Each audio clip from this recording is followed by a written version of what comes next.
Hastane, hastane, hastane. En yakın hastane nerede? En yakın hastane nerede? En yakın hastane nerede? Ben özel bir hastanede ameliyat oldum. Ben özel bir hastanede ameliyat oldum. Ben özel bir hastanede ameliyat oldum. Bu hastane 5 yıl önce yapıldı. Bu hastane 5 yıl önce yapıldı. Bu hastane 5 yıl önce yapıldı.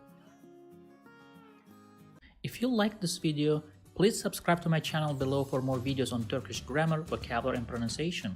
Also, if you think this video can benefit somebody else, please share it with them.